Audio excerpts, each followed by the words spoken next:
Bom dia, um prazer estar aqui em mais uma aula da classe das Mulheres Adoradoras. Nós estamos estudando os Evangelhos e hoje vamos estudar sobre o nascimento de Jesus, no livro de Mateus.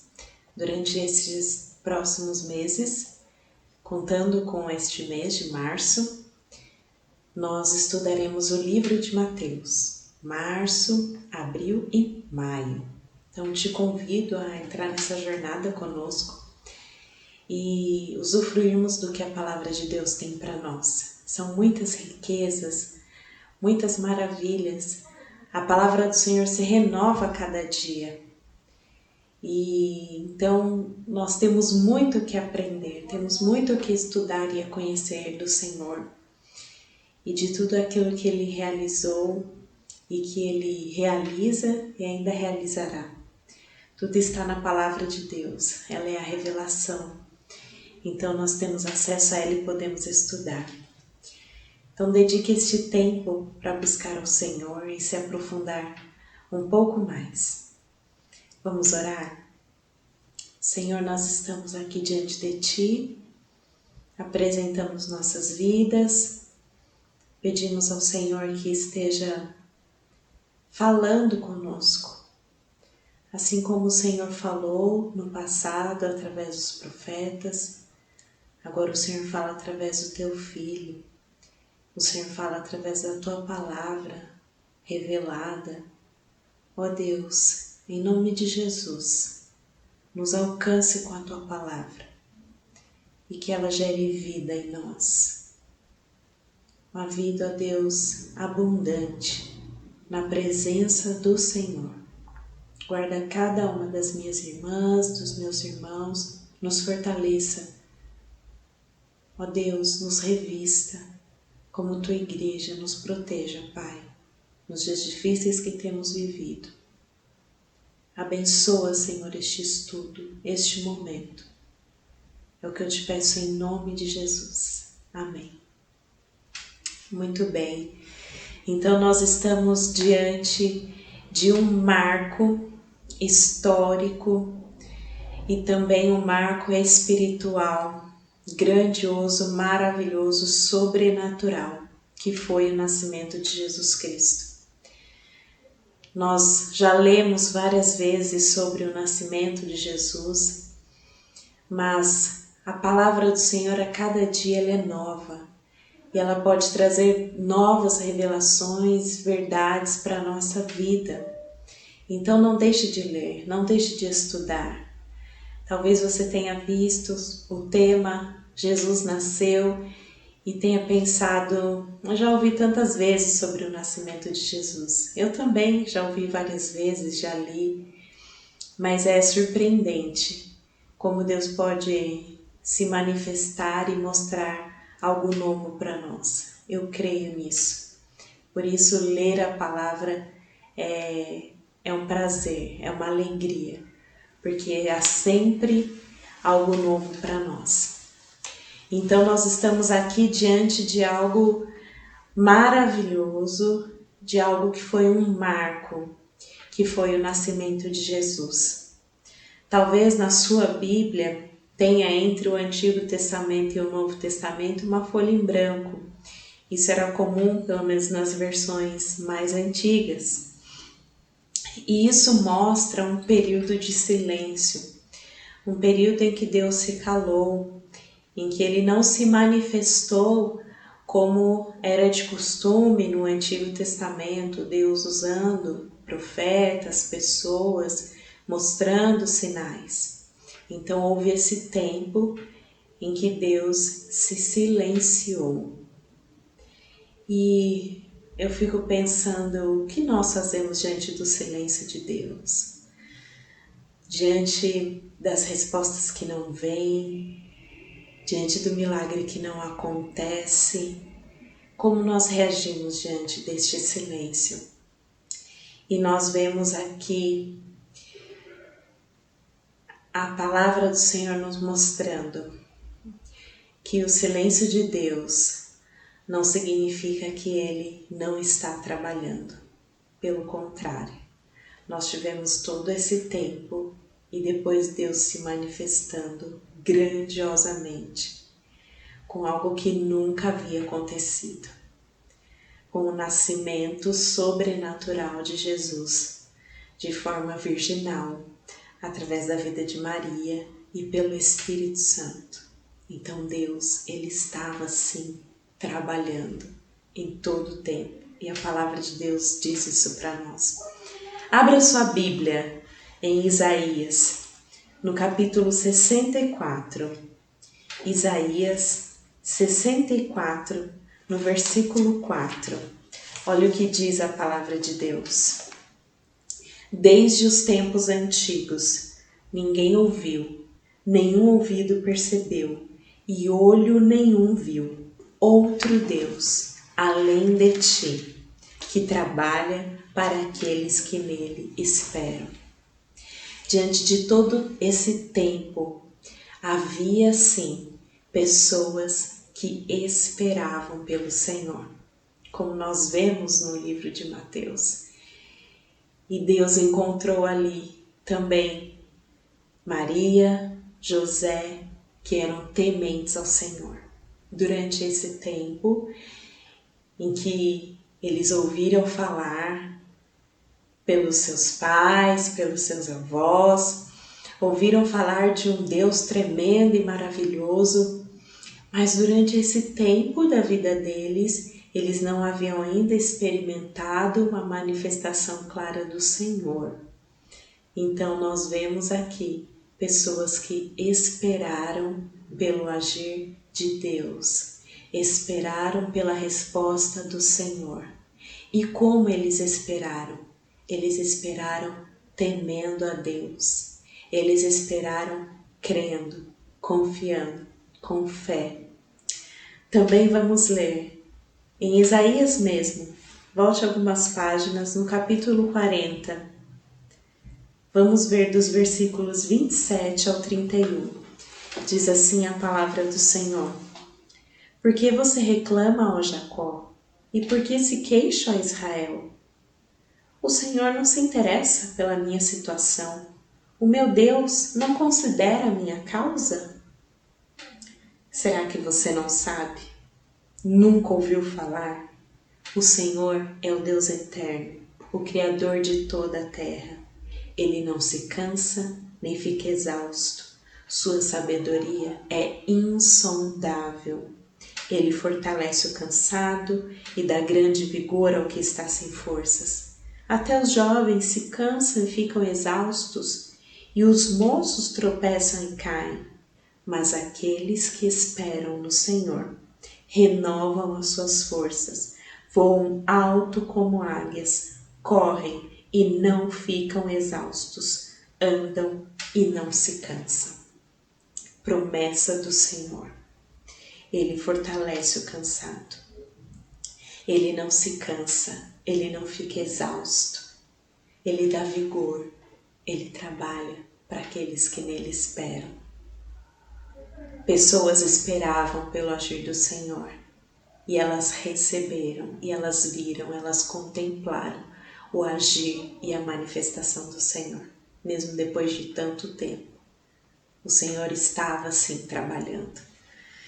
Então nós temos o nascimento de Jesus. E que data especial! É certo que Jesus não nasceu no dia 25 de dezembro. Isso é muito claro pelos estudos, mas ele nasceu, ele viveu, ele morreu e até hoje é celebrado o seu nascimento. E por que é celebrado o seu nascimento? Ora, porque ele está vivo. Ele está vivo, então nós podemos celebrar o nascimento de Jesus Cristo. Ele não ficou morto, ele está vivo ao lado de Deus Pai. Então hoje nós vamos estudar um pouco sobre esse nascimento maravilhoso, sobrenatural, milagroso. O texto base para o nosso estudo está em Mateus. Então abra sua Bíblia em Mateus, no capítulo 1. Nós vamos do versículo 18 até o capítulo 2, versículo 23, ou seja, o capítulo todo. Nós não vamos ler todos os versículos, vamos ler alguns versículos, mas é importante que você leia aí na sua casa, separe um tempo para ler todos estes versículos, aqui partindo do versículo 18 do capítulo 1 e indo até o versículo 23 do capítulo 2. Bom, aqui no versículo 18 a palavra do Senhor diz: foi assim o nascimento de Jesus Cristo. Maria, sua mãe, estava prometida em casamento a José, mas antes que se unissem, achou-se grávida pelo Espírito Santo. Maria, ela foi escolhida para ser a mãe do Salvador. No Evangelho de Lucas, Lucas é um pouco mais detalhista, e ele traz também a narrativa do nascimento de Jesus. E lá ele fala, inclusive cita a canção, o cântico de gratidão de Maria. Maria foi agraciada pelo Senhor, ela foi abençoada, mas porque ela era uma pessoa que temia a Deus, que buscava ao Senhor. E José, no versículo também que nós lemos, fala sobre José, e no 19 diz: por ser José, seu marido, um homem justo. Um homem justo. Então, Maria e José foram escolhidos pelo Senhor, foram agraciados pelo Senhor. E interessante como toda bênção traz as suas responsabilidades. Nós conhecemos a história e sabemos quanto Maria foi abençoada, agraciada, mas também acompanhou o ministério de Jesus, acompanhou também a sua morte, a sua crucificação. Então também passou por desafios grandes por ser a mãe do Salvador. Toda bênção traz as suas responsabilidades. Muitas vezes nós pedimos a Deus uma bênção e depois nós recebemos, e muitos de nós passam a reclamar, passam a murmurar com os desafios daquilo que recebemos. E podemos ver isso também na vida de Maria. Mas é importante lembrarmos que, assim como recebemos bênçãos, ela também traz as suas responsabilidades e os seus desafios. Então, fiquemos firmes no Senhor. Então, nós vemos aqui o texto dizendo que José, um homem justo e não querendo difamar Maria, ele pensa então em deixá-la secretamente. Interessante porque aqui o texto diz José seu marido, mas eles ainda não eram casados. Isso porque eles estavam já prometidos em casamento, ou seja, eles estavam noivos. E nesse tempo, nessa época, o noivado tinha um significado e um compromisso parecido com o do casamento. Inclusive, o término de um noivado era considerado um divórcio. E então, por que José ficou com medo e pensou então em deixar Maria secretamente? Bom, porque José sabia que ela estava grávida já, provavelmente a barriga já estava aparecendo, ela já havia contado. E então José sabia que o filho não era dele, porque ele não havia tido relações com Maria. E isso então, diante das pessoas, poderia soar como um ato de infidelidade de Maria. E lá em Levítico, no capítulo 20, no versículo 10, depois se você quiser ler, leia esse texto, lá dizia então que aquela pessoa que havia sido pega em adultério, num ato de infidelidade, tanto o homem quanto a mulher, eles deveriam ser mortos. Então José tinha essa preocupação a respeito de Maria. Então ele tinha ali até uma boa intenção, mas o Senhor interviu. O Senhor esclareceu as coisas para José. como nós vemos no versículo 20 de Mateus 1.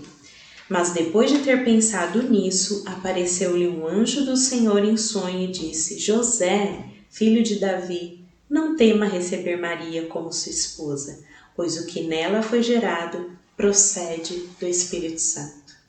Então Deus, que está ali conduzindo toda a história, esclarece para José que ele não deveria ter essa preocupação, que ali Maria estava assim grávida, mas era do Espírito Santo.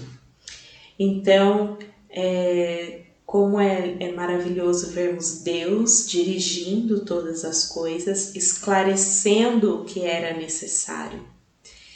Deus trouxe ali o ponto de equilíbrio para aquela relação de Maria e José que estava ali abalada por aquele acontecimento. Então a palavra de Deus, Deus se revelando ali através do anjo que trouxe a palavra de Deus, traz esse ponto de equilíbrio, essa harmonia para aquela relação que estava ali estremecida. E José, como um homem temente a Deus, ele muda de ideia e segue as orientações de Deus. E aqui fica um ensinamento e um princípio para nós que somos casadas, para que busquemos sempre em Deus esse ponto de equilíbrio para o relacionamento. Diante de um fato que possa estremecer a relação, diante de algo que esteja trazendo ali confusão, discordância, devemos buscar a palavra de Deus, este ponto de equilíbrio para o casal, para a relação. E como é importante o líder ouvir a voz de Deus. José, como líder ali do casal, ele ouviu a voz de Deus. É certo que muitas vezes nossos maridos podem não estar atentos à voz de Deus. O que devemos fazer então? Buscar ao Senhor e pedir a Deus para que fale ao coração do nosso esposo, que fale ao coração da esposa, fale ao coração do filho, fale ao coração do pai, da mãe. A palavra de Deus diz que o Espírito Santo convence. Então nós devemos buscar e pedir a Ele para que esteja trazendo esse equilíbrio, essa concordância, essa harmonia no lar e na família, como nós temos orado todo este ano e jejuado também a respeito disso. Bom, e aí a palavra de Deus vai narrar então para nós o nascimento de Jesus. No livro de Lucas é um pouco mais detalhado, fala inclusive que eles precisaram sair de onde estavam, de Nazaré, e tiveram que ir para a cidade de Belém para fazer o censo, né? Ali estava acontecendo esse recenseamento, então José precisava ir para lá e ele leva Maria junto. Essa viagem não foi uma viagem curta, às vezes nós vemos nos filmes e imaginamos na nossa cabeça tudo muito rápido, mas provavelmente essa viagem durou ali dias até Belém, onde eles tiveram que ir para que José então participasse desse recenseamento. Então todo esse trajeto, Maria já grávida ali, já com a barriga bem grande, a ponto de dar à luz, e eles chegam então a Belém. E aqui no capítulo 2, no versículo 1, nós temos isso. Depois que Jesus nasceu em Belém da Judéia, nos dias do rei Herodes, magos vindos do Oriente chegaram a Jerusalém. Então aqui nós já temos Jesus já nascido e esses magos então procurando Jesus para adorá-lo.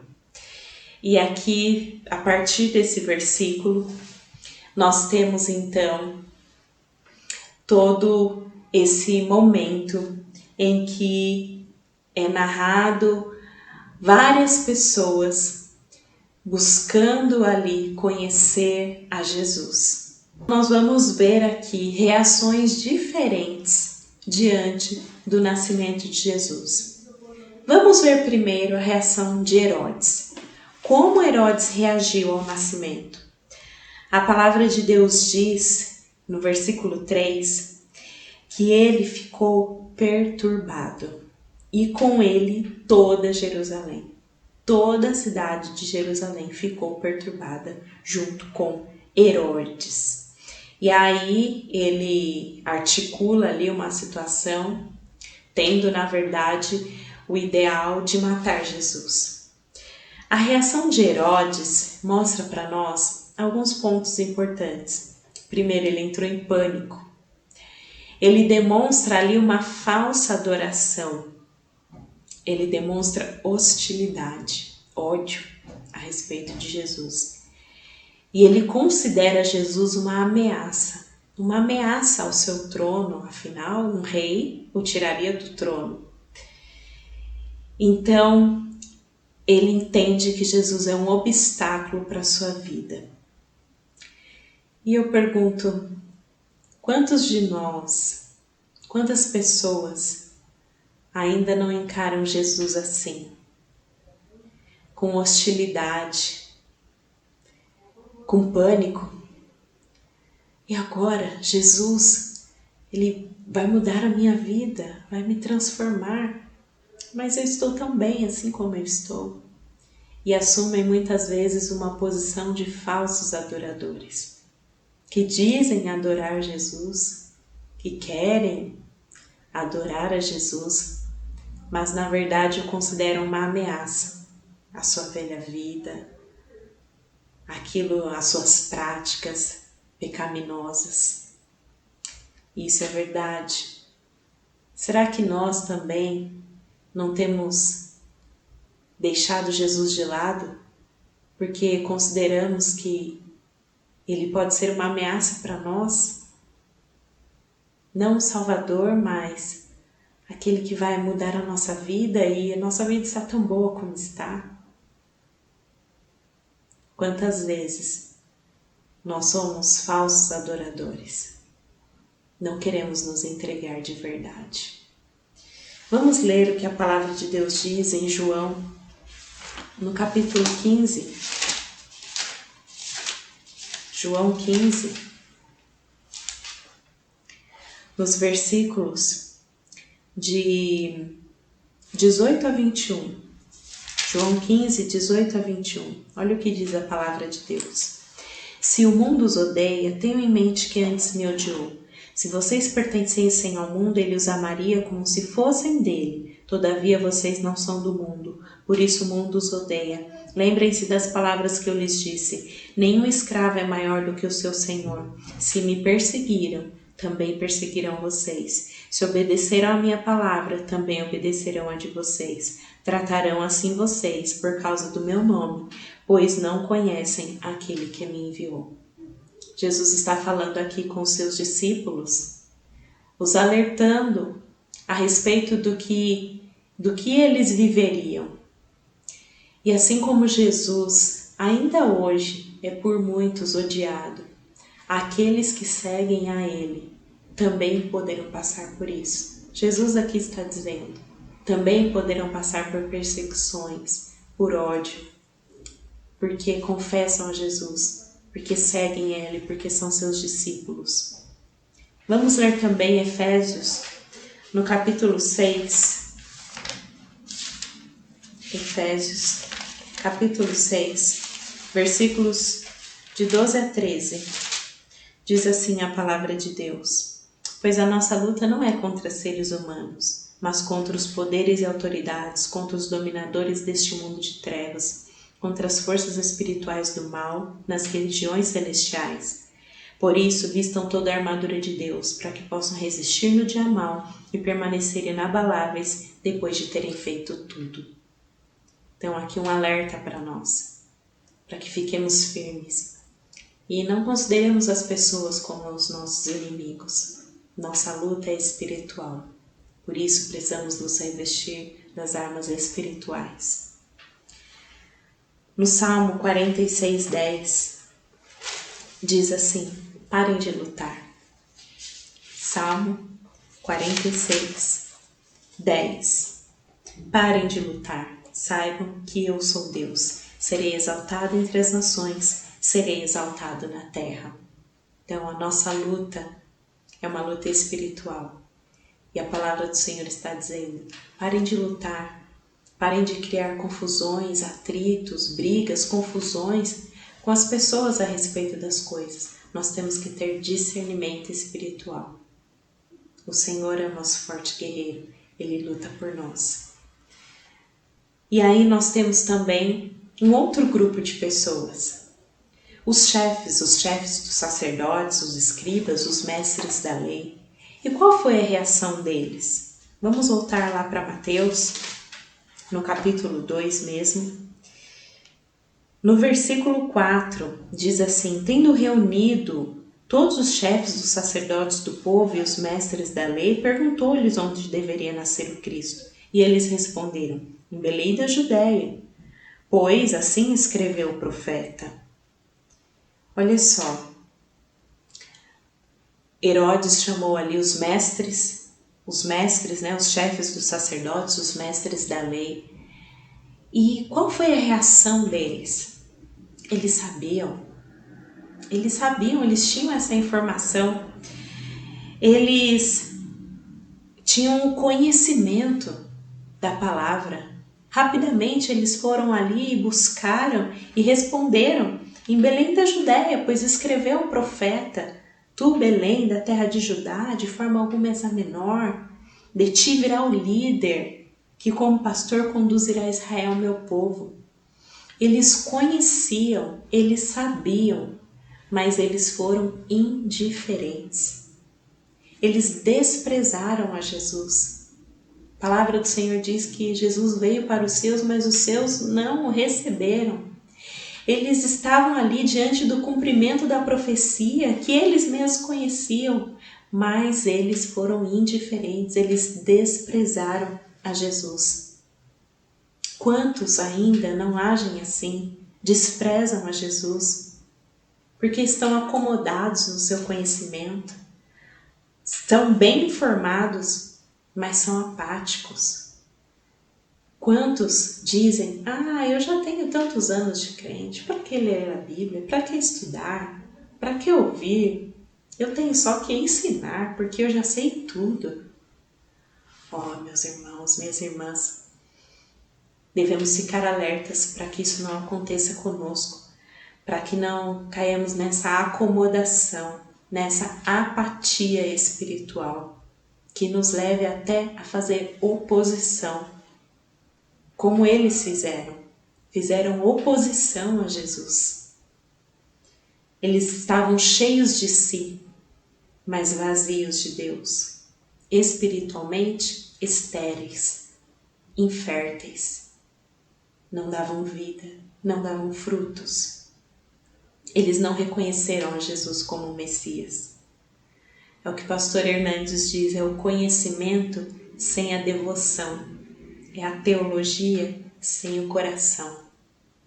É conhecer, saber tudo, a letra, ter o domínio, mas isso não alcança mais o coração, não toca, não vira verdade na vida. É simplesmente um conhecimento, simplesmente um acúmulo de informação. A palavra de Deus diz em Mateus, no capítulo 21, Jesus também falando ali com seus discípulos, no versículo 18 ao 21, Mateus 21, do 18 ao 21. Aliás, do 18 ao 19 apenas. De manhã cedo, quando voltava para a cidade, Jesus teve fome. Vendo uma figueira à beira do caminho, aproximou-se dela, mas nada encontrou, a não ser folhas. Então lhe disse: nunca mais dê frutos. E imediatamente a árvore secou. Em João 15, o capítulo todo fala para nós sobre a videira. Que nós, como galhos, precisamos estar ali, sempre firmes na videira, que é Jesus, e dando fruto, porque senão o Pai corta. Não podemos ser estéreis. Saber, conhecer muitas coisas, mas isso não gera fruto. Não gera mais vida. É como se estivesse morto. E aqui foi o que Jesus fez com essa figueira. Não encontrando nela fruto, ele a amaldiçoou e ela secou imediatamente e não deu mais fruto. Que o Senhor tenha misericórdia de nós. Que isso não aconteça conosco, mas que sejamos vivos, vibrantes na palavra de Deus, no conhecimento de Deus e numa vida prática. Nós temos aqui, então, depois um outro grupo de pessoas, os moradores de Belém. No livro de Mateus não há essa narrativa, mas lá em Lucas tem. Vá lá no livro de Lucas e leia sobre o nascimento de Jesus. E lá diz que eles não encontraram lugar. A cidade estava cheia, as pessoas estavam ocupadas e não tinham lugar para receber Jesus. Ali o Rei dos Reis, o Senhor dos Senhores estava diante deles, mas eles não o receberam, não havia lugar. Eles negaram, estavam ocupados demais, envolvidos demais com as coisas dessa vida e não o receberam. Será que isso também não pode acontecer conosco? Estamos tão envolvidos com tantas coisas, com a nossa vida, com as nossas responsabilidades, que não temos tempo para Jesus. Não tem lugar para Ele na nossa vida. Já estamos cheios de tantas coisas. A palavra de Deus nos diz lá em Lucas, no capítulo 14, do 16 ao 24, Jesus vai trazer uma parábola, a parábola do grande banquete. Acompanhe comigo na sua Bíblia. Ao ouvir isso, um dos que estavam à mesa com Jesus disse-lhe: Feliz será aquele que comer no banquete do reino de Deus. E Jesus respondeu: Certo homem estava preparando um grande banquete e convidou muitas pessoas. Na hora de começar, enviou seu servo para dizer aos que haviam sido convidados: Venham, pois tudo já está pronto. Mas eles começaram um por um a apresentar desculpas. O primeiro disse: Acabei de comprar uma propriedade e preciso ir vê-la. Por favor, desculpe-me. O outro disse: Acabei de comprar 5 juntas de bois e estou indo experimentá-las. Por favor, desculpe-me. Ainda outro disse: Acabo de me casar, por isso não posso ir. O servo voltou e relatou isso ao seu senhor. Então o dono da casa irou-se e ordenou ao seu servo: Vá rapidamente para as ruas e becos da cidade e traga os pobres, os aleijados, os cegos e os mancos. Disse o servo: O que o Senhor ordenou foi feito e ainda há lugar. Então o Senhor disse ao servo: Vá pelos caminhos e valados e obrigue-os a entrar para que a minha casa fique cheia. Eu lhes digo, nenhum daqueles que foram convidados provará do meu banquete. Jesus veio para os seus, mas os seus não receberam. Então o convite foi aberto a todos. Venham, venham, eu estou aqui, Jesus, venha cear comigo, venha participar comigo, venha envolver-se comigo. Nós não podemos desprezar esse convite, não valorizar esse convite precioso de Jesus, para que o adoremos. E aí, finalmente, nós temos então os magos. Vamos voltar lá para Mateus, no capítulo 1, aliás, no capítulo 2. O primeiro versículo diz que nos dias do rei Herodes, depois que Jesus nasceu, magos vindos do Oriente chegaram a Jerusalém e perguntaram: Onde está o rei? Onde está o recém-nascido, o rei dos judeus? Vimos a sua estrela no Oriente e viemos adorá-lo.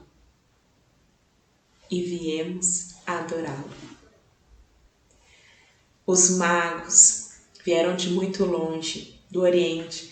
Não se sabe exatamente qual lugar, em qual região. Alguns dizem Pérsia, outros dizem Babilônia, mas certo é que eles percorreram uma longa distância. Passaram por caminhos difíceis, mas como eles reagiram? Eles tinham um propósito. O propósito era adorar o Rei. Então, eles não mediram esforços. E também é interessante nós notarmos aqui que a palavra não diz que eles eram reis, apenas magos. Eram como astrólogos. E também a palavra de Deus não diz quantos eram, apenas diz magos, uns magos. Então nós sabemos nem quantos eles eram, mas o que nós sabemos é que eles foram em busca. Eles não mediram a distância, eles foram constantes, eles foram perseverantes e eles foram adorar a Jesus.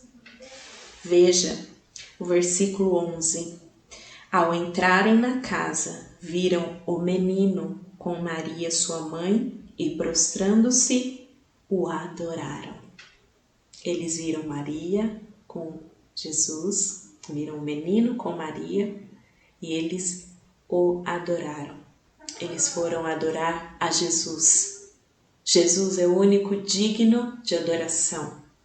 Eles não adoraram a Maria, eles adoraram a Jesus Cristo. Maria foi instrumento de Deus, assim como nós somos instrumento de Deus para abençoar outras vidas, para edificar, mas a adoração não é para nós. A adoração é para Jesus. E eles então cumpriram esse propósito de adorar a Jesus. E eles foram verdadeiros adoradores. Eles adoraram sem ter recebido nada. Vejam, eles chegaram para se oferecer, e para oferecer oferta, simplesmente pelo fato de que reconheceram quem era Jesus. E os presentes que eles levaram revelam isso. Como assim? Eles deram ouro, porque reconheceram, ele é rei.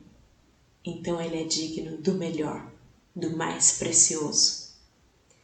Eles entregaram incenso, reconhecendo que Jesus era Deus. Porque o incenso, como nós vemos no Antigo Testamento, ele era um objeto usado para adorar a Deus. No momento ali em que o sacerdote oferecia a oferta, a adoração, ele apresentava incenso apenas a Deus. Eles reconheceram que Jesus era Deus, era divino. E também ofereceram mirra, um perfume precioso. Mas esse perfume era usado para embalsamar os mortos, porque eles reconheceram que Jesus estava ali como sacrifício. Presentes proféticos oferecidos a Jesus por aqueles magos que, mesmo com pouco conhecimento, se apegaram naquilo que eles sabiam e foram em busca, e foram constantes, perseverantes, foram verdadeiros adoradores. Como a palavra de Deus diz para nós lá em João 4:24, o Pai procura verdadeiros adoradores que o adorem em espírito e em verdade, mesmo sem terem recebido nada. Simplesmente o fato de saberem quem era aquele que estava diante deles, eles o adoraram. Não havia nada mais o que fazer diante de Jesus, a não ser render a Ele adoração, por quem Ele é, pelo que Ele estava cumprindo ali, já começando no seu nascimento. Que maravilha, que precioso isso para nós. Lembro-me do texto de 2 Samuel. Abra sua Bíblia em 2 Samuel, no capítulo 24.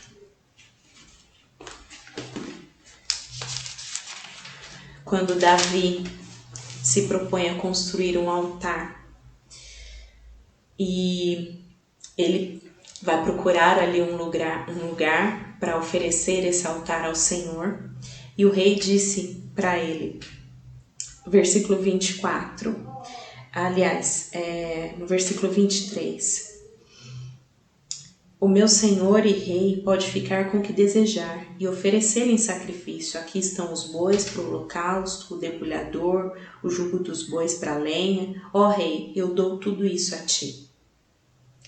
E acrescentou, que o Senhor, o teu Deus, aceite a tua oferta. Mas olha o que o rei Davi responde, no versículo 24, de 2 Samuel 24. Não, faço questão de pagar o preço justo. Não oferecerei ao Senhor, o meu Deus, holocaustos que não me custem nada. Não oferecerei ao Senhor holocaustos que não me custem nada. E hoje, quem é a oferta?